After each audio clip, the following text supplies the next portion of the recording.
I do say I love you to Caelynn. I am in the camp of I'd rather show Caelynn that I love her rather than say that I love her. I'm always reading things about you guys. You know, there's always a headline. Dean, can you explain to me this suffocating in a good way thing that's been Oh my gosh. Man, these headlines are getting out of control lately. It's like I would say one little thing on my podcast, and then here comes a headline that makes me look like some kind of big jerk.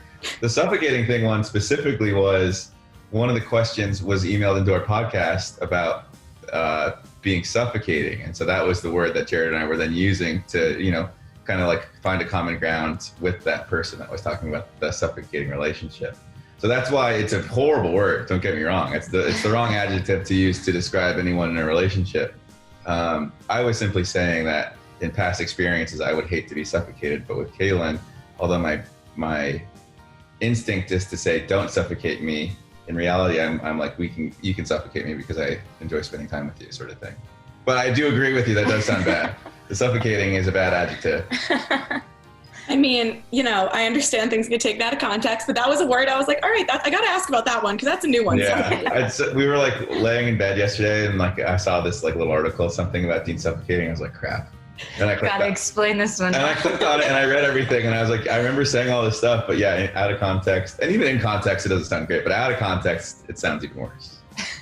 What about the doesn't use the L word? Was that taken out of context too? Do you say I love you? Was that like an old thing? I do say I love you to Caelynn. I am in the camp of I'd rather show Caelynn that I love her rather than say that I love her. I think that nowadays, like anyone can say, like talk is cheap more or less, you know, anyone can say anything. But what really it boils down to in my eyes is action over words.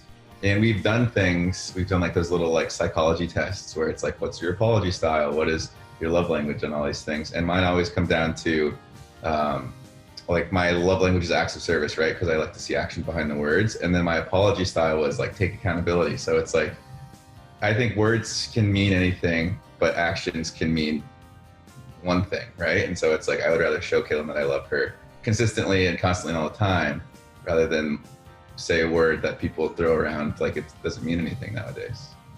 And I mean, that's something I'm working on too. Like there's definitely like a mental impasse that I have to work through therapy and all that kind of stuff that I would love to get past. Like I've got a jaded relationship with the word love. There's no question about it. But I mean, I do love Caelynn and she knows that, I hope at least. I try to remind her as often as I can. No, he does a good job of that, like showing me, which I prefer for sure.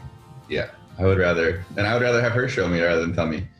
I'm gonna keep rambling, I guess. One of my biggest pet peeves is when like someone, like a family member or something, like does something to hurt you or to scorn you or something, right? And rather than like fixing the problem, they'll just be like, oh, but I love you, so everything I did is, you know, absolved. But it's like, no, like that sucks, and I like am still like healing from that. You can't just say I love you as like a blanket statement to like make me feel better.